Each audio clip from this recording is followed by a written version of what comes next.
मैदानी इलाकों में बारिश ने जनजीवन प्रभावित कर दिया। दूसरी तरफ पहाड़ों में बर्फबारी ने मौसम को खुशनुमा बना दिया। आपको दिखाते हैं जम्मू कश्मीर में बर्फबारी की 3 तस्वीरें। किश्तवाड़ और गुलमर्ग में भद्रवाह में आज सीजन की पहली बर्फबारी हुई है। ये तस्वीरें आप देख रहे हैं, ये सीजन की पहली बर्फबारी की तस्वीर है। जम्मू कश्मीर किश्तवाड़, यहाँ पर बर्फबारी शुरू हो चुकी है। उधर गुलमर्ग, जहाँ सैलानी बड़ी संख्या में पहुंचते हैं, जैसे ही बर्फबारी शुरू हो जाती है वहाँ पर भी सीजन की पहली बर्फ गिर चुकी है। और भद्रवाह की भी तस्वीर आप देखिए, वहाँ पर भी पहाड़ बर्फ से ढके नजर आ रहे हैं।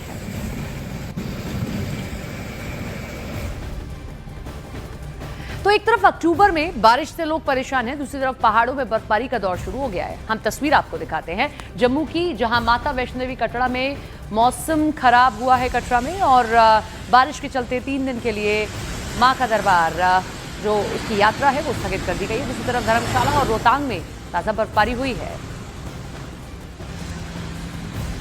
तेज बारिश का अलर्ट भी जारी किया गया है और इसी के चलते अभी वैष्णो देवी यात्रा को स्थगित किया गया। 3 दिन के लिए यह यात्रा बंद कर दी गई है और जो यात्री आए हुए थे वो भी अब अपने घर की तरफ वापसी कर रहे हैं। दूसरी तरफ धर्मशाला, हिमाचल प्रदेश का, पहाड़ों पर बर्फ गिरनी शुरू हो गई है। सीजन की ये पहली बर्फबारी वहां पर भी शुरू हो गई। रोहतांग टनल के आसपास भी देखिए बर्फबारी शुरू हो चुकी है। बेहद खूबसूरत तस्वीर, मन को मोह लेने वाली ये तस्वीर जो आप देख रहे हैं इस वक्त, ये वादियां हैं हिमाचल प्रदेश के धर्मशाला की। बर्फ से ढक चुके हैं धर्मशाला के ये पहाड़ और सैलानियों के लिए ये सबसे आकर्षित करने वाली तस्वीर होती है। बड़ी संख्या में सैलानी जो हैं वो धर्मशाला पहुंचते हैं वहाँ का ये नज़ारा देखने के लिए, अपनों के साथ कुछ समय बिताने के लिए। ये सीज़न की पहली बर्फ़ है जो वहाँ के पहाड़ों को अपनी आगोश में ले चुकी है। और हालांकि इसका असर मैदानी इलाकों पर भी दिख रहा है कि मैदानी इलाकों में अभी भी बारिश जो है वो बंद नहीं हुई है। बहुत जगह पर आफत की बारिश बरस रही है। लेकिन इसी तस्वीर के 2 पहलू, एक ये कि बेहद खूबसूरत तस्वीर और पर्यटकों को आकर्षित करने वाली।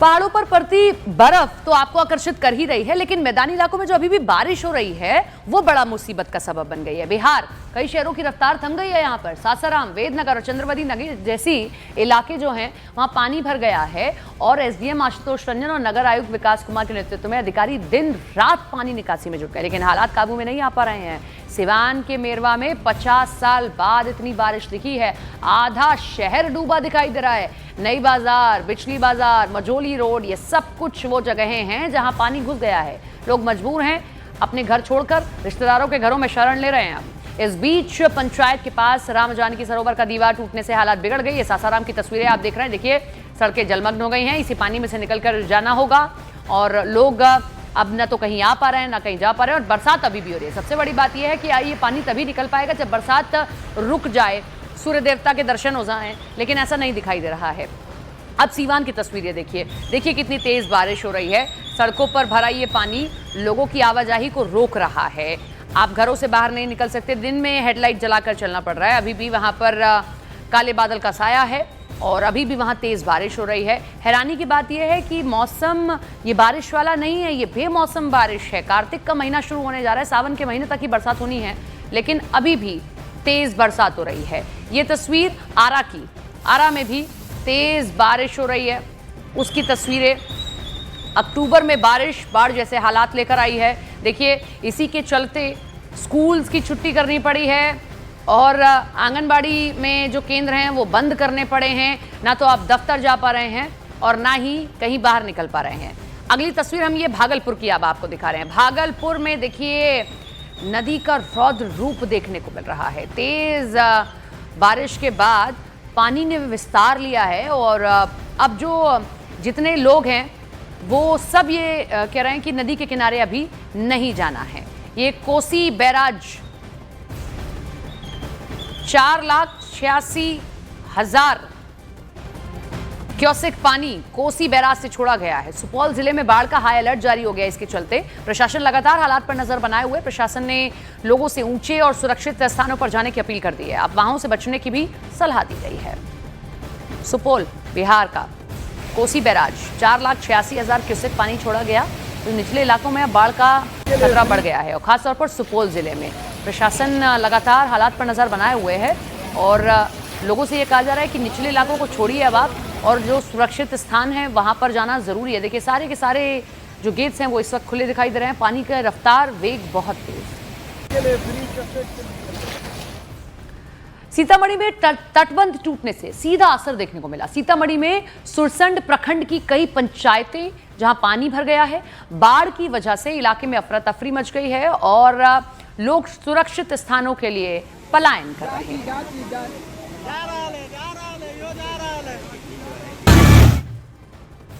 देखिए तटबंध टूटा है और तटबंध टूटने का असर होता है कि पानी जो है वो खेतों में भर जाएगा, सड़कों पर आ जाएगा। अब ये पानी लोगों के लिए मुसीबत बन गया है। घर से बाहर नहीं निकल सकते, आपकी फसलों को नुकसान पहुंचा सकता है। लोगों को कहा जा रहा है सुरक्षित स्थानों के लिए आप पलायन करिए, नहीं तो ये पानी आपके लिए दिक्कत खड़ी कर सकता है। देखिए चलते चलते ये बाइक रुक गई है, वो बाइक वहां पर गिर गई है। यही आलम होता है, तटबंध टूटना, उसके बाद पानी का रिहायशी इलाकों में घुस जाना।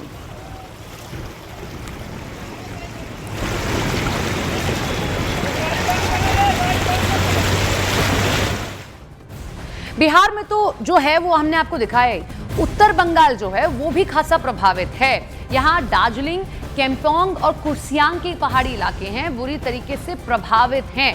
भूस्खलन और बाढ़ के कारण सिलीगुड़ी, तराई और दुआर्स के मैदानी इलाकों से संचार और परिवहन संपर्क लगभग पूरी तरीके से बाधित हो गया। सिलीगुड़ी और मिरिक को जोड़ने वाला दुधिया से बालासन नदी पर बना ये लोहे का पुल ढह गया है। लैंडस्लाइड से 14 लोगों की जान चली गई है। हालात इस वक्त बेहद चिंताजनक बने हुए हैं। पीएम मोदी और गृहमंत्री अमित शाह और साथ ही साथ राष्ट्रपति ने हालात पर चिंता व्यक्त की है। ये तस्वीर आप देखिए, दार्जिलिंग के एक लोहे के पुल की है, सिलीगुड़ी की माफ कीजिएगा तस्वीर है, जहां ये जो नदी पर बना पुल था वो टूट गया है।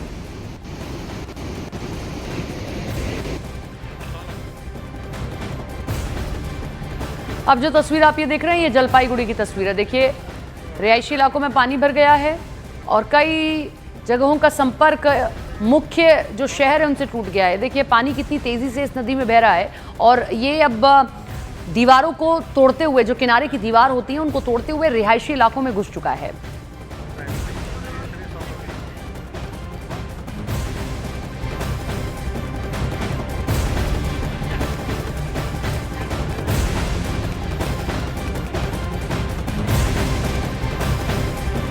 जलपाईगुड़ी, बंगाल, इसी तरीके के हालात दार्जिलिंग में और उत्तरी बंगाल का जितना इलाका है वहां पर। 3 तस्वीर, 14 लोगों की जान चली गई है। दार्जिलिंग में जब लैंडस्लाइड हुआ है, बालासन नदी पर बना ये पुल टूट गया है तो आवाजाही एक तरफ से दूसरी तरफ जाने के लिए पूरी तरीके से बंद हो गई है। पानी अब घरों में घुस रहा है। इतनी तेज बारिश हुई है, मूसलाधार बारिश, बढ़ती नदियों का जलस्तर अब जितने रिहायशी इलाके हैं वहां दस्तक दे रहा है और लोग छतों पर अपनी बैठने को मजबूर हो गए हैं क्योंकि कोई और रास्ता भी दिखाई नहीं दे रहा है। 3 तस्वीरें पूरे उत्तरी बंगाल की तस्वीर को क्लियर कर रही है। तो कुल मिलाकर हम ये कहें कि उत्तरी बंगाल में हालात इस वक्त बेहद चुनौतीपूर्ण हैं। कई सड़कें हैं बर्बाद हो गई हैं। रस्सी की मदद से लोगों को रेस्क्यू किया जा रहा है। एनडीआरएफ और एसडीआरएफ की टीम बचाव कार्य में लगातार जुटी हुई है। ये तस्वीर आप देखिए, ये जो तस्वीर है ये दार्जिलिंग की तस्वीर है जहां रास्ता टूट गया है एक तरफ से दूसरी तरफ जाने का। सड़क बर्बाद हो गई है, ये बह चुकी है सड़क, लेकिन एनडीआरएफ और एसडीआरएफ ने एक ये तरीका निकाला है इस तरफ से उस तरफ जाने के लिए कि देखिए ऐसे निकलना पड़ रहा है। जलपाईगुड़ी की तस्वीर ये देखिए, बहुत खतरनाक भी है लेकिन यही एक रास्ता मात्र बचा है कि इस पार से उस पार जो लोग फंसे हुए हैं उनको निकाला जा सके। नॉर्थ बंगाल पूरा अफेक्टेड है। दार्जिलिंग, जलपाईगुड़ी, सिलीगुड़ी, ये सब अफेक्टेड एरियाज हैं। बहुत तेज बारिश हो रही है, अभी भी वहां पर तेज बरसात हो रही है। तो अब जो रास्ता बचा है, सड़कें बह जाने के बाद, पुल टूट जाने के बाद, ये केबल ही एक रास्ता बचा है मात्र। एनडीआरएफ और एसडीआरएफ इसी केबल के सहारे या ऐसी मोटर बोट के सहारे लोगों को बाहर निकालने का काम कर रही है।